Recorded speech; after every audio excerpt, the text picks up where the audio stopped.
Hello there and welcome. Wherever you are right now, whether you're winding down for the night, settling in after a long day, or simply seeking a peaceful journey through the past, I'm so glad you've joined me. Tonight, we're going to explore a world that may seem distant, but whose shadows still linger in surprising ways. We'll walk through candlelit corridors of castles, across damp stone streets, into courtly halls and peasant cottages, all to uncover one very human theme: beauty. But not just any kind of beauty. Tonight, we will unravel the tangled, often painful story of medieval beauty standards. Because despite what fairy tales may have led us to believe, the Middle Ages were not an idyllic time of noble knights and elegant maidens with naturally flowing hair and radiant skin. Beneath those romantic images lies a far more complex and in many ways brutal reality. We often imagine beauty as something personal, even universal. A smile, a glance, a way of moving through the world. But what happens when society, not the individual, decides what beauty must look like? And what if those expectations are not only unrealistic, but physically harmful? In the medieval world, beauty wasn't simply admired, it was demanded. It was used as proof of purity, of wealth, of morality, and even of one's connection to the divine. A pale face wasn't just fashionable, it was a symbol of virtue. A high forehead wasn't just elegant, it was a sign of noble birth. And the lengths to which people, especially women, were expected to go in order to conform to these ideals were often extreme. Tonight, we'll look deeply into these impossible ideals. We'll explore how religion, class, gender, and medicine all shaped what was considered beautiful. We'll uncover the rituals, remedies, and even the punishments tied to appearance. And we'll listen to the voices of those who lived through it, those who fit the mold, and those who never could. Because this isn't just a story about makeup or hairstyles. It's a story about power, about control, about the ever-changing, ever-demanding pursuit of looking just right, even when that pursuit was deeply wrong. Oh, and if you're enjoying these stories, I'd really appreciate a like or subscribe. Super curious where you're all listening from, so drop a comment with your location and what time it is. There always blows my mind how people are falling asleep to this all over the world. Before we dive into powdered faces, plucked hairlines, and symbolic colors, it's important to understand where medieval ideas of beauty came from. Like the roots of an ancient tree, these standards were fed by religion, philosophy, myth, and societal structure. And much like that tree, they grew in complex, often twisted directions. Let's step back, farther than the Middle Ages themselves, because the seeds of medieval beauty were planted centuries earlier. In the philosophies of ancient Greece and Rome, classical influence beauty as harmony and virtue. In ancient Greek philosophy, beauty wasn't just skin deep, it was a reflection of order. The great thinker Plato believed that beauty was tied to truth, balance, and the divine. To be beautiful was to be good, pure, and in harmony with nature. The human body, especially the male form, was considered a living sculpture, each proportion meant to echo the perfection of the universe. These ideas didn't disappear with the fall of Rome. Instead, they were preserved, copied, and reinterpreted by medieval scholars and monks who saw in Greek philosophy a deeper spiritual message. The belief that physical beauty reflected inner goodness became deeply rooted in medieval Christian thought. If someone looked right, they were believed to be right, morally, spiritually, and socially. But that also meant that looking wrong was suspicious. It could be a sign of sin, corruption, or even possession. Christian doctrine: beauty as divine and dangerous. In the medieval worldview, beauty was a paradox. On the one hand, it was considered a gift from God, a sign of divine favor. A beautiful woman might be praised in religious texts for her purity and grace. The Virgin Mary, often depicted with serene features, pale skin, and downcast eyes, became a model of ideal womanhood. Her beauty was not seductive, but sacred. Yet beauty could also be a temptation. Christian writers, especially in the early Middle Ages, warned that focusing too much on one's appearance was a path to vanity and sin. Women especially were cautioned against adorning themselves or using cosmetics, which were seen as deceitful. After all, Eve's fall from grace was still fresh in the theological imagination, and women's beauty was often blamed for leading men astray. This created a difficult bind. Women were expected to be beautiful, but not too beautiful. They were to reflect purity, not provoke desire. The line between holiness and temptation was razor thin. Beauty as social order. Just as the church saw beauty in spiritual terms, the medieval aristocracy saw it as a symbol of class. Noble beauty was carefully defined to separate the upper classes from the common people. Pale skin meant that you didn't labor outdoors. Soft hands, delicate bones, and clean nails were signs of privilege. If you were beautiful by noble standards, it meant you belonged to the elite. Peasant women, no matter how naturally attractive they might be, could rarely meet these expectations. Their skin was sun-darkened, their bodies strong and weathered from work. And so, beauty became a way to draw a boundary. This woman is refined and noble. That one is common and rough. Even facial structure was political. A high forehead, achieved by plucking the hairline, was considered refined. So was a small, delicate mouth and a narrow, pointed chin. These weren't just aesthetic choices. They were statements of status. The role of humors in medicine. Another deep foundation of medieval beauty came from medical theory, specifically the theory of the four humors. Medieval physicians believed the human body was governed by four fluids: blood, phlegm, yellow bile, and black bile. Health was a matter of keeping these in balance, and beauty was seen as a visible sign of this balance. A person with too much black bile might be sallow and withdrawn, seen as melancholic and unattractive. Too much blood, on the other hand, made for a rosy, lively appearance. Pale skin with just the right flush was considered not only healthy, but desirable. This explains many of the strange beauty practices we'll explore later. Bloodletting, skin lightening, herbal tonics, and more. All were efforts to create the appearance of humoral balance, even if the methods were dangerous or painful. The beauty of the soul versus the body. By the later Middle Ages, writers and poets were struggling with a deeper tension: the relationship between the soul and the body. Was outer beauty a sign of inner virtue, or could it be a distraction from what really mattered? Courtly poets often wrote of women whose beauty was so perfect that it inspired moral transformation. A knight might see a fair lady and vow to live a more virtuous life, but others warned of false beauty, faces that masked cruel hearts. This duality, beauty as salvation and beauty as danger, would shape the lives of medieval women in profound ways. In the medieval imagination, the beauty of a woman was never just about how she looked. It was about what she represented. A woman's face and body were believed to reflect her soul, her class, her virtue, and even her capacity for motherhood or loyalty. Beauty was not simply admired.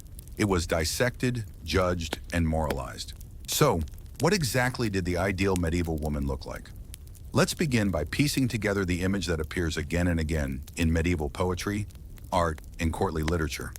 The noble lady, distant and serene, with a body shaped not by nature, but by expectation. Skin, the paler, the purer. If there was one golden rule of medieval beauty, it was this: pale skin meant purity. Across Europe, fair skin was praised in poems, painted in portraits, and demanded in social life. A pale face suggested that a woman did not labor outside. It also connected her to the ideals of virginity, softness, and spiritual light. After all, in Christian tradition, saints and angels were often depicted with radiant, almost glowing skin. But achieving this wasn't easy. Women would go to painful lengths to lighten their complexions. Some used mixtures of lead and vinegar to bleach the skin. Others applied powders made from crushed pearls, white chalk, or even ground bone. These were not safe substances. Prolonged use could scar the skin, poison the body, and lead to long-term illness. Still, the pressure remained. To be beautiful, a woman had to be pale, even if it killed her. Hair, long, blonde, and hidden hair, was both an ornament and a threat in medieval beauty culture. The most admired hair color was blonde, often described in texts as golden, shining, or sunlit. This preference came from classical ideals, where golden hair was associated with goddesses like Aphrodite. Blonde hair was rare in many parts of Europe, so it became exotic and desirable. To lighten their hair, women used concoctions of saffron, ash, and lye. They might sit for hours in the sun wearing special caps to bleach their locks. Again, the process could be painful and damaging, but the results were worth it in a world obsessed with appearance. Paradoxically, while long golden hair was praised in poetry, it was also expected to be covered in public. Modesty was essential. A noble woman might hide her hair under a wimple or veil, revealing it only in private or among other women. Uncovered hair was seen as bold, perhaps even sinful. So hair was a symbol of duality, beautiful but dangerous, admired but hidden, desired but controlled. The forehead, high and clean.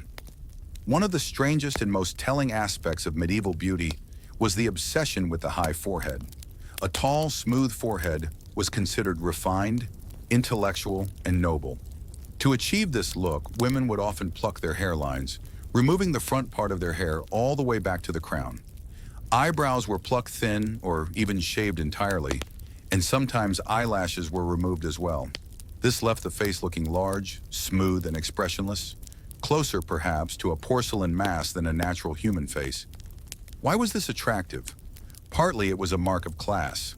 Only noble women could afford the time and privacy to perform these rituals. But it also fit the medieval belief that a calm, unreadable face was a sign of grace and restraint. Emotional expression, like visible labor, was considered too raw, too common.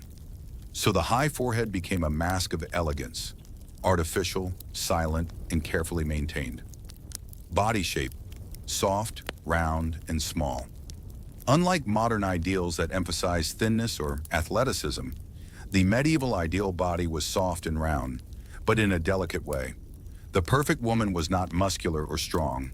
She was slender in the waist, with gently curved hips and a small high bust. Her limbs were narrow, her hands were tiny and white. Her gait was slow and graceful. This body was designed not for survival, but for admiration. It suggested that she was cared for, sheltered, and dependent, never exposed to hard work or harsh weather. In short, it was the body of a lady, not a laborer. Of course, this image was deeply unrealistic for the vast majority of women who worked hard every day just to survive. But beauty, as always, was a fantasy reserved for the privileged. Eyes, lips, and the language of the face. In medieval literature, a woman's eyes were often described in poetic, romantic terms.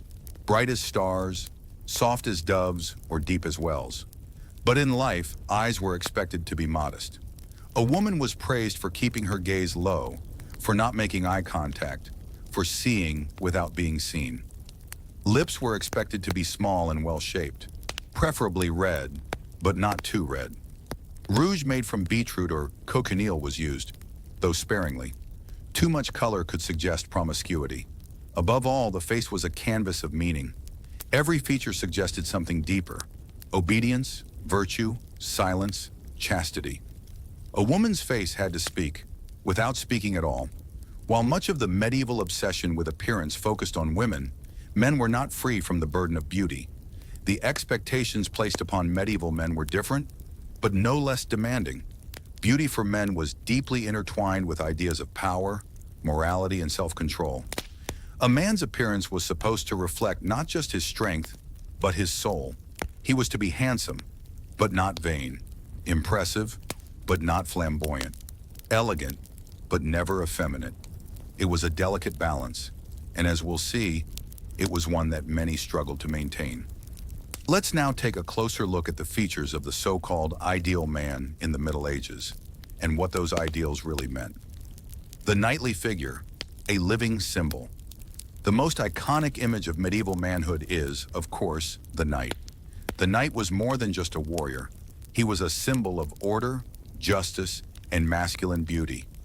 In art and literature, knights were often described as tall, broad-shouldered, with clear skin and strong limbs. His bearing was noble, his presence commanding. But his beauty was never simply physical. It had to be earned through discipline, honor, and service. A handsome knight who lacked courage or morality was seen as hollow, even dangerous.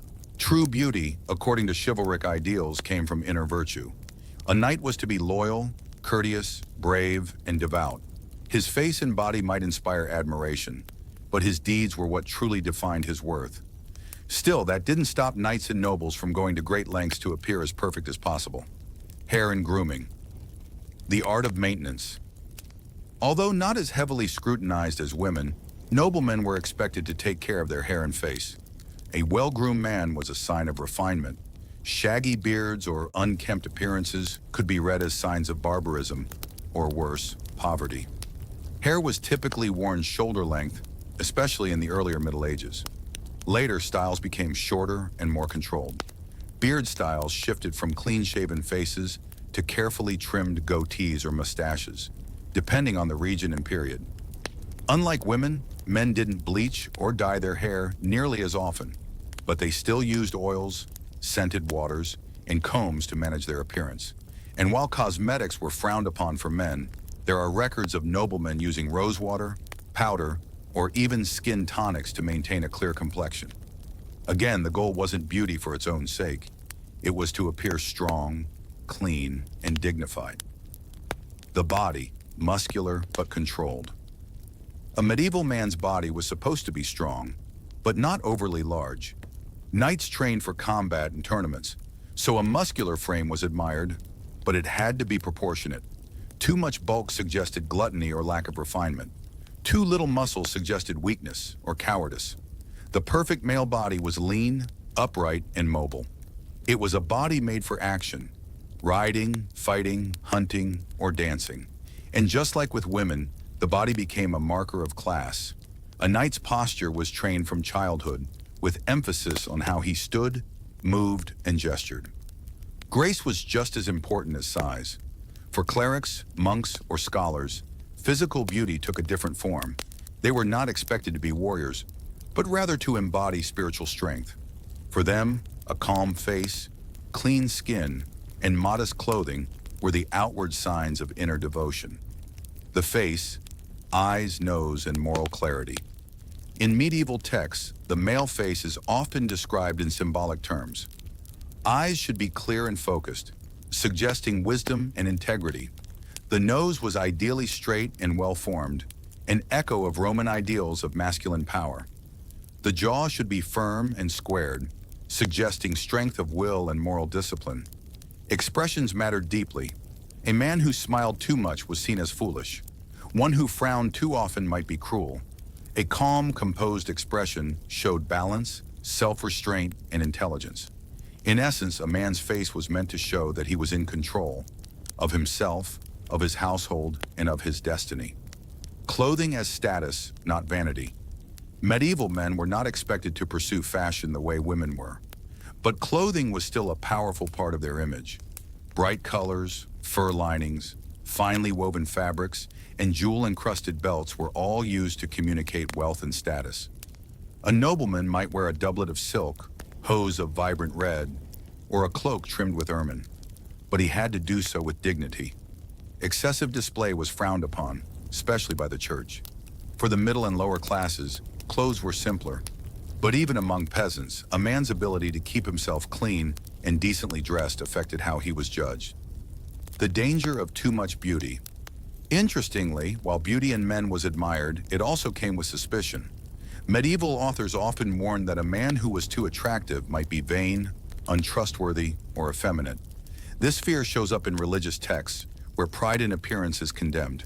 In some legends, male characters are tested by their vanity, and only those who resist temptation are considered truly noble. This created a strange tension. Men were supposed to be beautiful, but not because they were trying to be. Their beauty had to seem natural, effortless, an extension of their inner virtues, not a product of attention or desire. In the medieval world, beauty was not an abstract idea. It was built feature by feature, each part of the body observed, judged, and molded according to rules that were, more often than not, impossible to meet. Every detail mattered, every surface had meaning, and so to understand how medieval beauty truly worked, we must slow down and look closely, not just at faces, but at skin texture, at the color of veins, at the length of fingers, at the way a person stood, walked, and breathed. Let's walk gently through the body as it was seen in the Middle Ages, from head to toe. Skin, canvas of the soul. To medieval people, the skin was not just the surface of the body, it was a spiritual canvas. Smooth, clear, pale skin was considered not only beautiful, but moral. A flawless complexion meant that your soul was clean, your blood balanced, your behavior restrained. Rough skin, discoloration, or blemishes were viewed as signs of impurity, physical and moral. This belief was so strong that even freckles, moles, or birthmarks could be seen as signs of inner corruption, or worse, evidence of dealings with the devil. But few people naturally had skin that met these standards, especially in a time without modern hygiene, medicine, or nutrition. So people turned to remedies, many of them dangerous. Some of the most popular skin lightening treatments included lead-based creams, which caused long-term poisoning, mercury salves, which burned the skin, vinegar and chalk pastes, which dried the face until it cracked, and bloodletting, done to achieve a cooler complexion. Women especially endured these treatments in silence, knowing that their social value often hinged on how pale and smooth they appeared. Even veins were considered part of beauty. Light, bluish veins visible under the skin of the wrist or chest were described in love poetry as proof of nobility and softness. This meant that truly beautiful skin wasn't just pale, it was translucent. Hair, texture, color, and the frame of the face hair was more than just a style, it was a moral symbol. We've already seen how long golden hair was ideal for women, but texture and shine were just as important. Hair was supposed to be straight or gently wavy, silky, not coarse, and well kept, clean, and fragrant. Tangled or dull hair suggested laziness, poor health, or low status. For men, hair had to strike a balance, clean and trimmed, but never too styled. Overly fashionable hair could seem effeminate or vain. Hair care often involved washing with herbal rinses, rosemary, nettle, sage, applying oils or animal fats to smooth the strands, using scented powders to mask unpleasant smells, and, in the case of women, binding and covering the hair to show modesty. Interestingly, gray hair was less stigmatized than it is today. In older men, it suggested wisdom and experience. In women, however, it was less welcome, a sign of fading youth and reduced marriageability. The eyes, mirrors of morality. The eyes were the most spiritually loaded part of the body. To look someone in the eye was to engage with their soul. This is why modest women were expected to lower their gaze, and why saints in paintings were often shown with serene, upward-looking eyes, fixed not on the viewer, but on heaven. The ideal eyes were large but not too wide, almond-shaped, not round, with a clear light color, often gray or blue. Dark eyes were not necessarily considered unattractive, but they were more commonly associated with passion, mystery, or danger, especially in literature. Eye color also had regional and class associations. In Northern Europe, lighter eyes were more common among the nobility and thus became associated with status. The mouth. Small, closed, and silent. In medieval culture, a woman's mouth was not meant for speaking. It was meant for smiling softly, for kissing chastely, and for being quiet. The ideal mouth was small, with thin, well-defined lips, slightly pursed or closed at all times, with redness achieved through mild pigments, beet juice, crushed flowers, or cochineal. Open mouths were seen as vulgar. Laughter, especially loud or unrestrained laughter, was considered low-class and unladylike. Even men were encouraged to keep a composed, silent mouth in public. The idea was to display self-control, even in facial expression. Hands and fingers, the test of nobility. If you wanted to judge someone's class in the Middle Ages, you looked at their hands. Noble hands were long-fingered, slim and white, with no signs of labor, decorated with rings, often bearing coats of arms or religious symbols. A woman's hands, especially, were often commented on in love poetry. Descriptions like ivory fingers, snowy palms, or delicate wrists were common. To maintain this look, people would scrub hands with milk and flour to soften them, avoid direct sun to prevent tanning, use gloves while outdoors, not just for protection, but as a display of refinement. Rough or calloused hands were deeply stigmatized. They marked a person as a laborer, someone outside the elite. Posture and movement, the body in motion. Medieval beauty wasn't just about stillness, it was also about how you moved. The perfect woman walked gracefully, with small steps and lowered eyes. Her gestures were restrained, her voice soft, her movements smooth and controlled. The perfect man stood tall, moved with purpose, and showed calm authority. Posture was trained from childhood in noble households. Daughters were taught how to sit without slouching, how to bow, how to walk with a book balanced on their head. Sons learned to carry swords with elegance, to bow with precision, and to ride horses without appearing strained. Even today, our modern ideas of good posture echo these ancient expectations of composure, control, and dignity. Beauty in the Middle Ages was not something people simply had. It was something they worked for, and often it was something they suffered for. Behind the pale faces and polished appearances lay a hidden world of rituals, recipes, and remedies. Some were based on nature, others on superstition. Some were gentle, passed down from mothers to daughters. Others were toxic, literally, and yet still used in the desperate pursuit of perfection. Let's quietly open the door to a medieval woman's or man's chamber and watch what they might have done day after day to meet the standards set by their time. The alchemy of the face.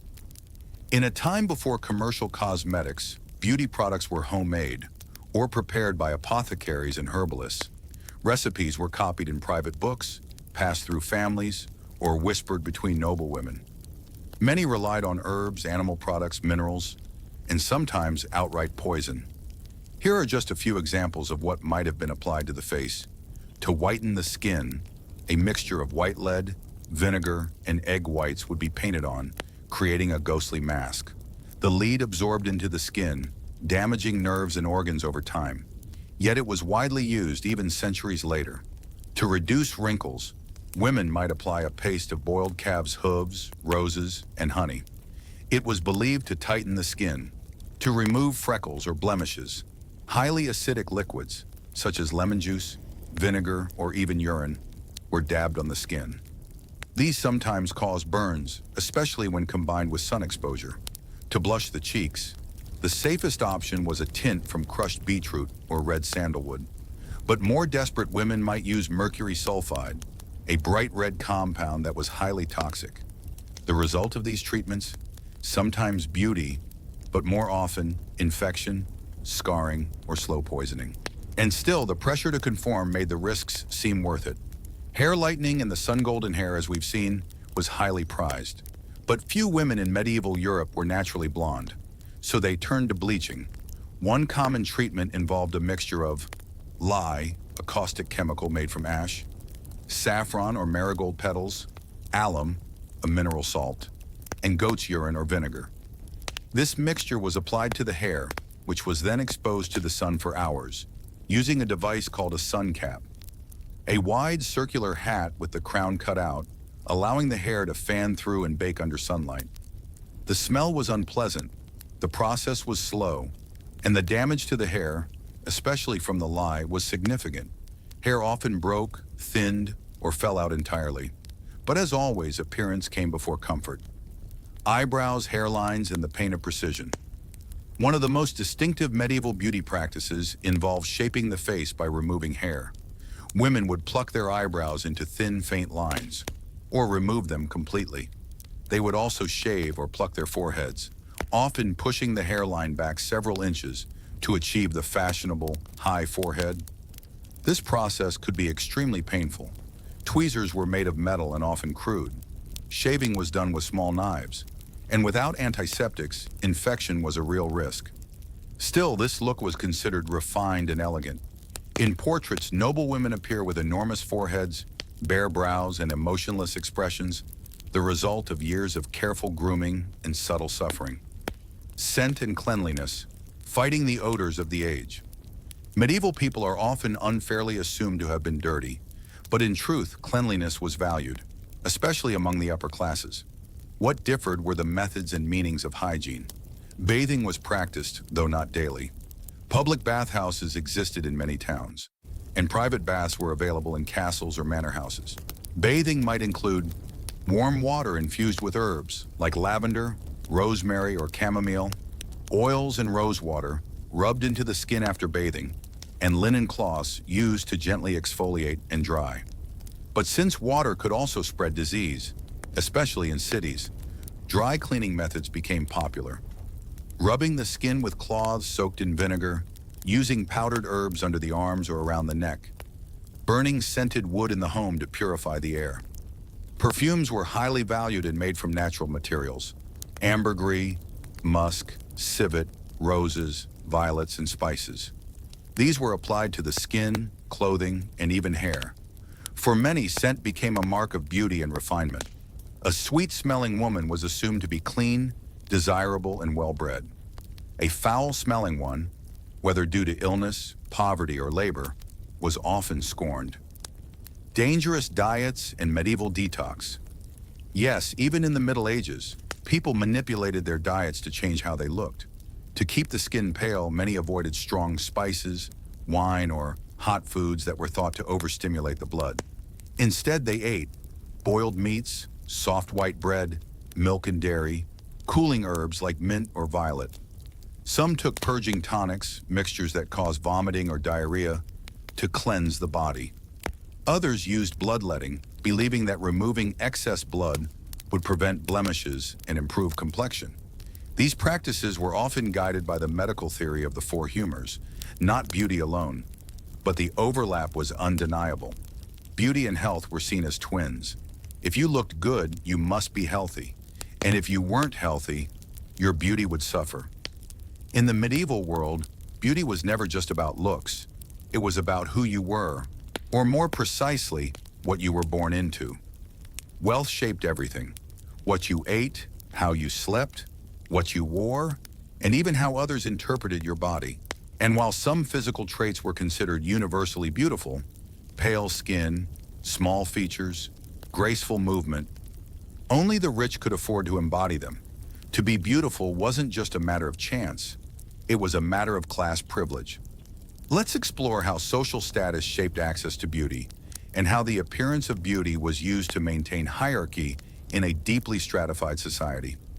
The privilege of pale skin. As we've seen, pale skin was considered a key marker of beauty and virtue, but only a small fraction of the population had the means to maintain it.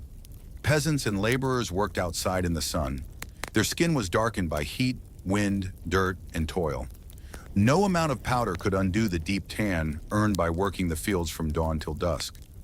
By contrast, the nobility lived indoors, behind stone walls and silk curtains. They didn't plow fields or chop wood. The paleness of their skin wasn't just fashionable, it was proof of a life untouched by manual labor. This created a clear message: if you were pale, you must be noble. And if you were tanned, rough-skinned, or weathered, you were marked visibly as lower class. Clothing and beauty as a performance. For both men and women, fashion was a crucial tool for displaying wealth, and thus beauty.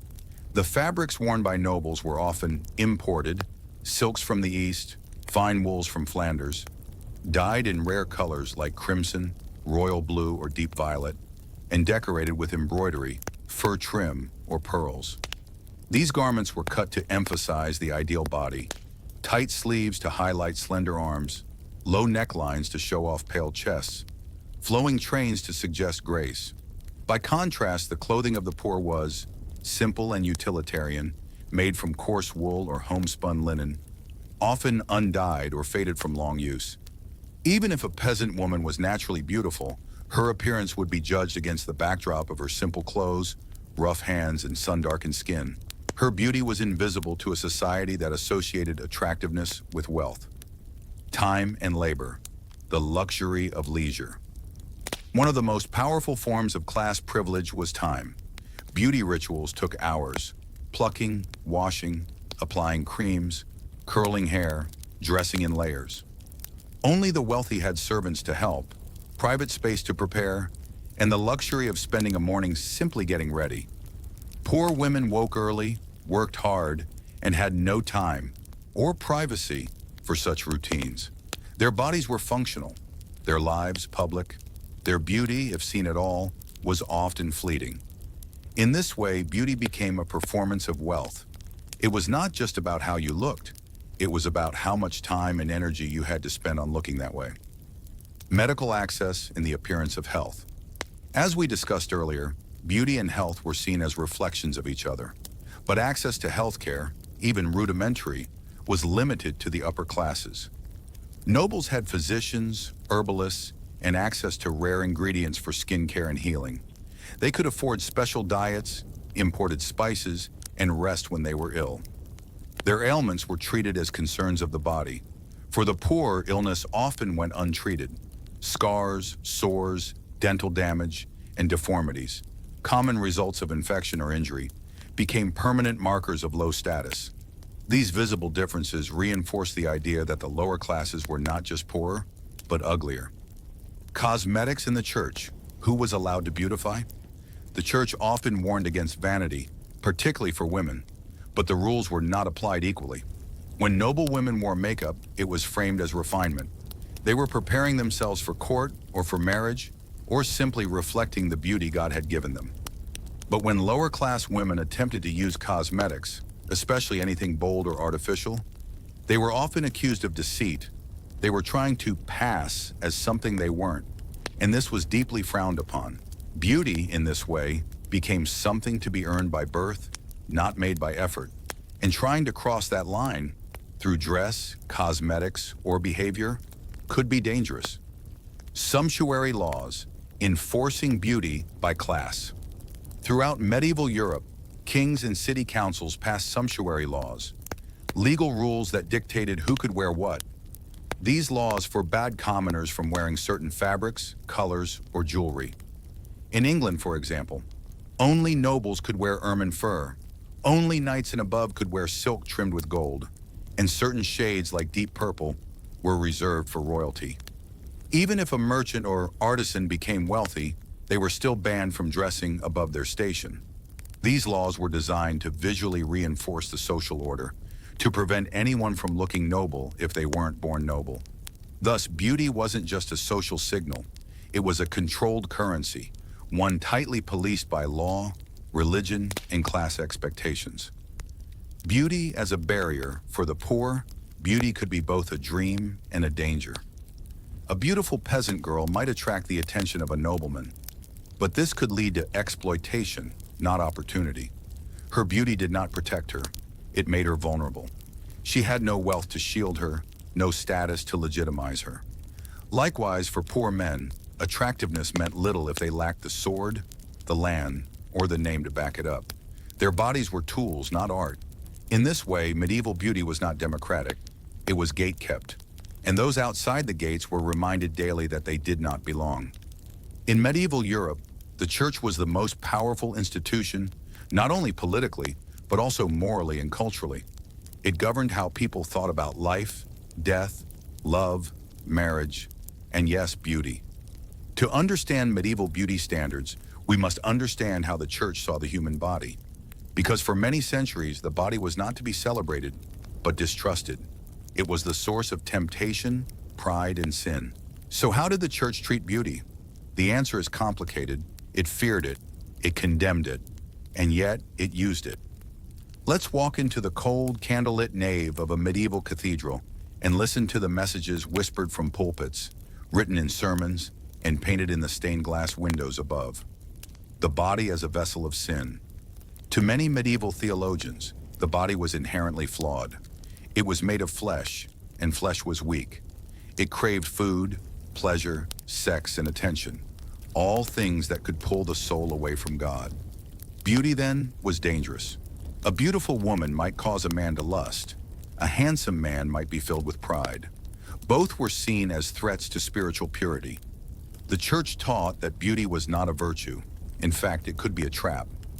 Vanity, the excessive concern for appearance, was listed as one of the daughters of pride, a spiritual sin. Beautifying oneself for attention or desire was seen as self-worship, and focusing too much on the body meant neglecting the soul. This was especially targeted toward women whose beauty was believed to hold more sway over men, and thus more power to lead them into temptation. The sin of adornment. Women who wore makeup, elaborate clothing, or jewelry were often warned by priests. Your face may please men, but does it please God? In fact, some sermons accused women of being tools of the devil when they enhanced their appearance. To change what God had given you was seen as rebellion against divine will. Here are a few examples of what preachers warned against. Red lips associated with lust. Women who tinted their mouths were said to imitate harlots. Perfume, thought to entice men toward sinful thoughts. Painted faces, believed to be lies, covering the truth of age, sickness, or poverty. In one 14th century sermon, a friar claimed that women who used cosmetics would be punished in hell by demons who would scrape their painted faces with burning irons. These extreme images were meant to instill fear and shame. Hair, head coverings, and humility hair held special significance in Christian morality. For men, long hair was seen as feminine or vain, unless worn by monks or saints. For women, hair was both a symbol of virtue and temptation.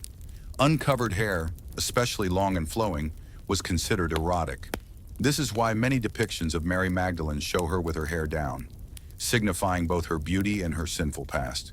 To protect modesty and resist vanity, women were expected to cover their heads in church and often in public, wear veils, wimples, or coifs, and braid or bind their hair to prevent it from drawing attention.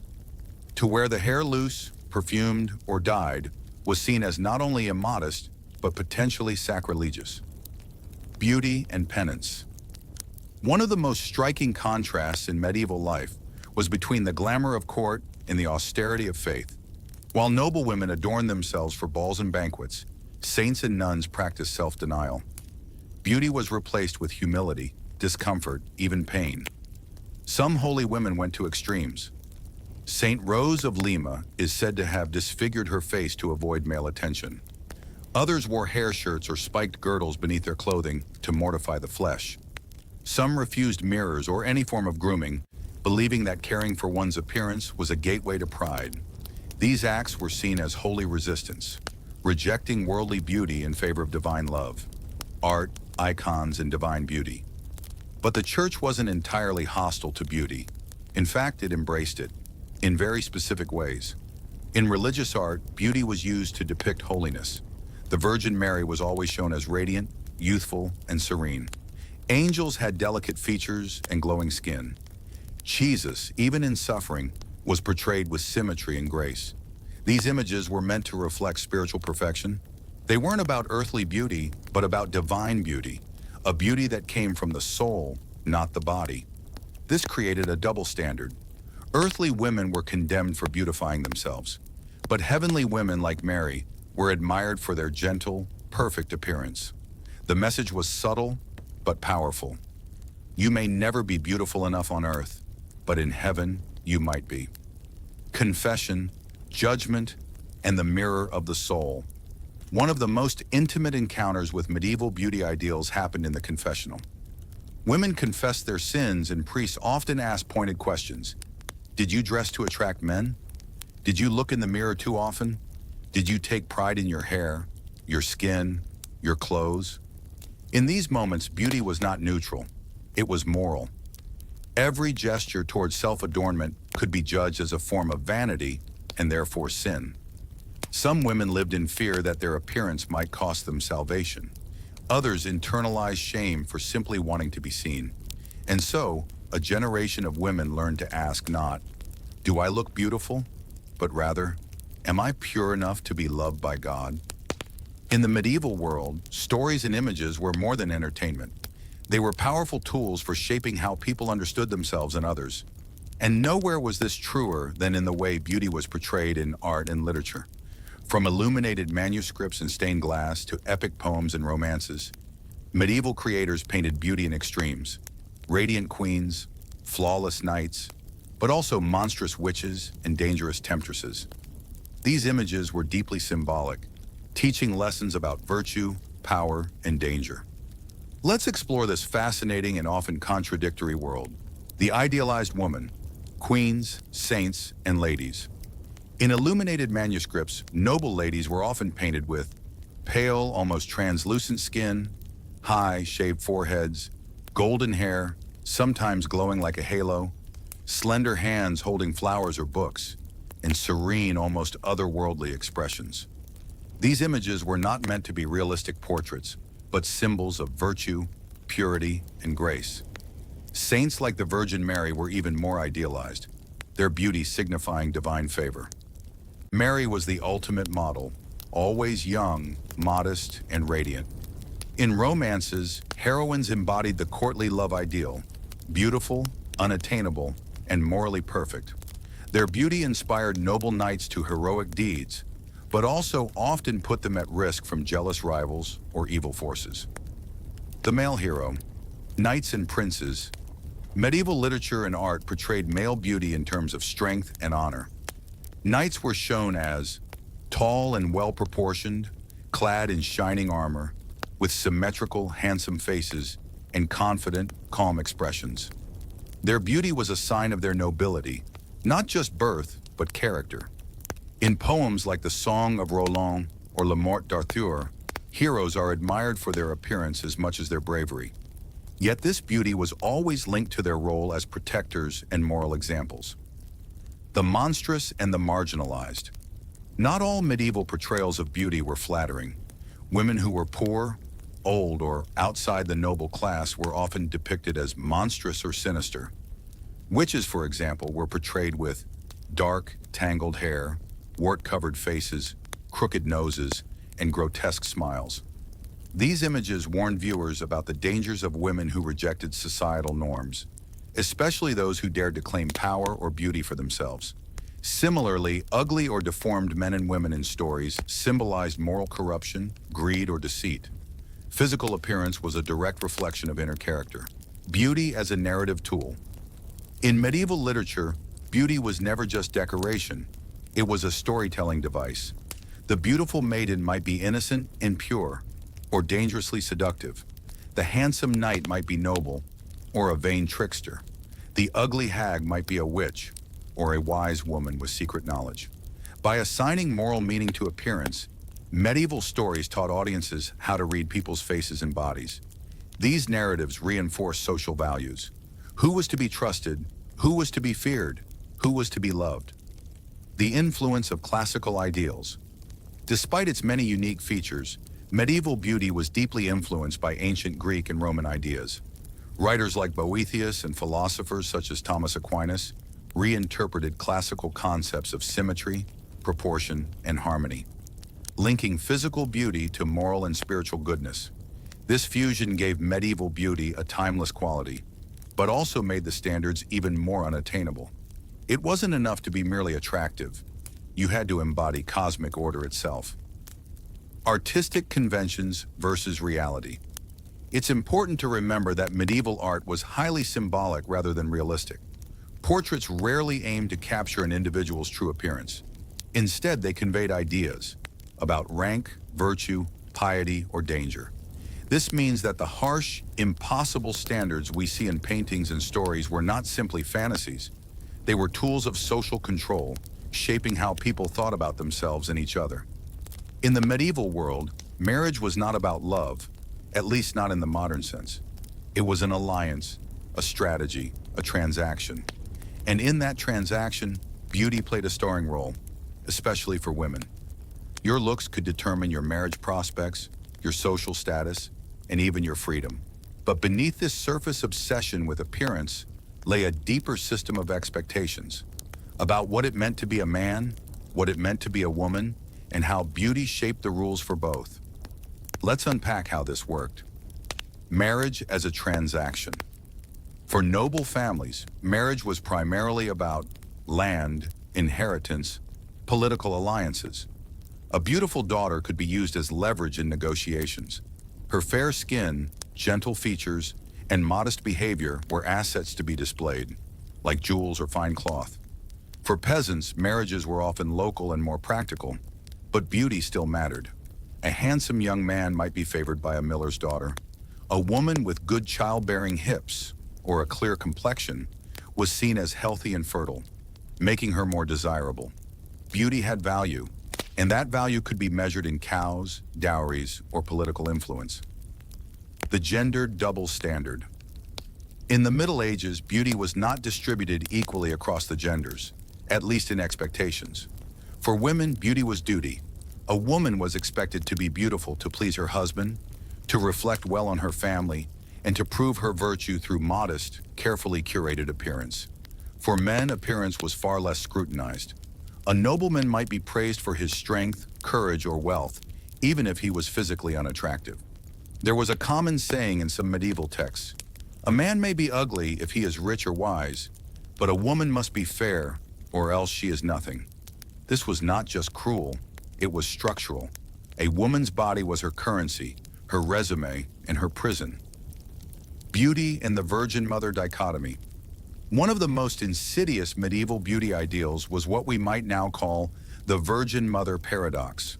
A woman was supposed to be beautiful but not seductive, fertile but pure, modest but attractive. This impossible balance was modeled in religious iconography, especially in depictions of the Virgin Mary. She was eternally young, beautiful, gentle, and humble, but never sexual, never vain. In contrast, the sexually active woman, especially outside of marriage, was often portrayed as morally corrupt, regardless of her intentions. So women were left with a tightrope. Be beautiful, but not too beautiful. Be noticed, but not desired. Be praised, but not touched. Marriage markets and courtship rituals.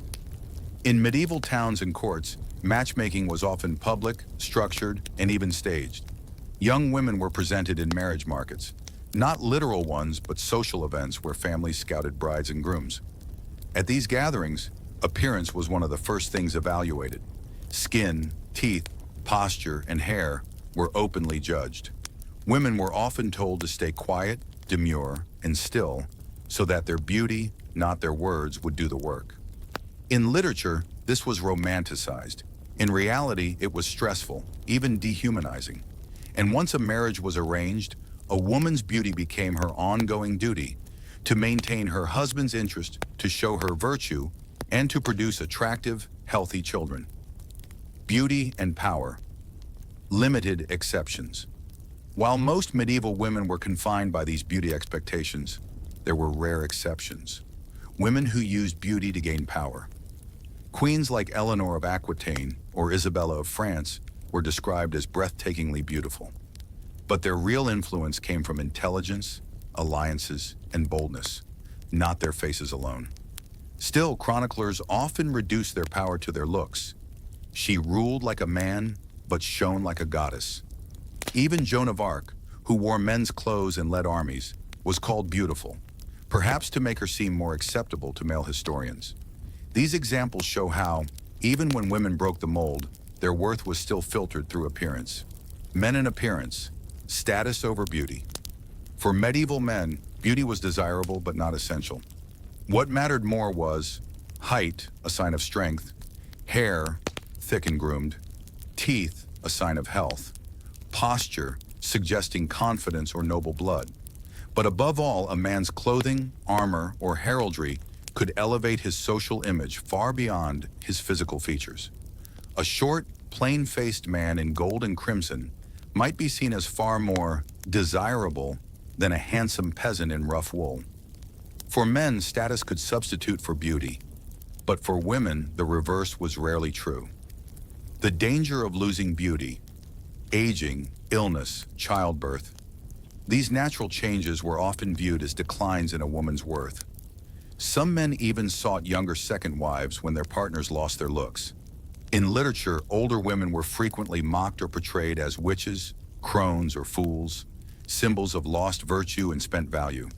And for widows or single women beyond marrying age, life could become lonely and economically precarious, especially if they had no male protector. Love beyond beauty, rare, but real. Despite all these pressures, not every medieval relationship was shallow. There are letters, poems, and stories that speak of genuine affection, where beauty was appreciated but not required. Some husbands wrote moving tributes to wives who had aged, fallen ill, or lost their looks. Testimonies that love, while rare, could survive even in a world obsessed with appearances. In a world where beauty determines status, marriage, and moral worth, it's no surprise that people went to extreme lengths to meet the standards of the time. These weren't just about cosmetics or fashion. Some of these practices were deeply painful, even dangerous, but they were seen as necessary, a kind of sacrifice made in the pursuit of acceptance, virtue, and survival. Let's step into the world of medieval grooming, surgery, and self-discipline, and see just how brutal it could be. Shaving the hairline, chasing the high forehead. One of the most curious beauty trends of the medieval period, especially among noble women, was the obsession with the high forehead. A tall, smooth forehead was considered a sign of intelligence, nobility, purity. To achieve this look, women would shave or pluck the hair from their foreheads and temples. Sometimes the hairline was pushed back by more than an inch, using tweezers, sharp knives, or even caustic paste that burned the hair away. This process was painful and time-consuming. It had to be maintained regularly, and any regrowth was seen as unsightly. Yet for many, the pain was worth it. A high forehead marked a woman as cultured, elegant, and above all, obedient to the expectations of her class. Tight lacing and body binding. While corsets, as we know them today, became more common in later centuries, the early versions of body shaping existed in the medieval period too. Women, especially those of the upper class, sometimes wore tight bodices or girdles to shape their waists and emphasize a long, lean torso. This practice restricted breathing, weakened muscles, and sometimes even displaced internal organs if worn tightly over time. In some regions, bandaging of young girls' bodies was also practiced to train posture and proportions. Though not as extreme as later corsetry, it was still restrictive.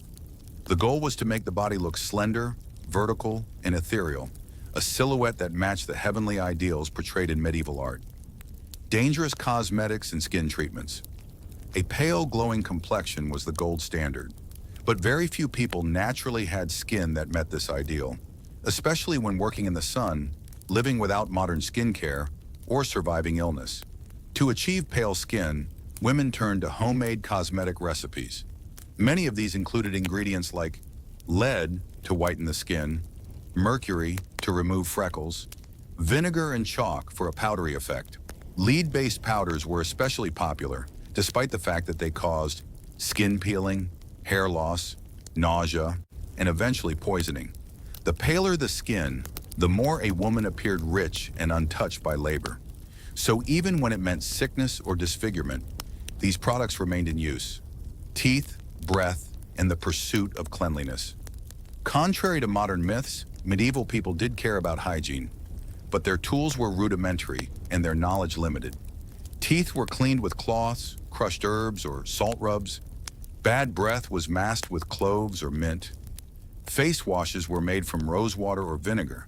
However, rotting teeth from sugar or poor hygiene were sometimes seen in the wealthy, ironically because they had access to rare sweets like candied fruit. To hide missing or decaying teeth, some used animal bone implants, wooden dentures, or simply kept their mouths closed in public. A smile was not always fashionable, especially for women who were expected to be reserved and demure. Hair dyes and eyebrow trends. Hair color trends varied by region and time, but blonde was almost always in vogue, associated with youth, divinity, and foreign beauty.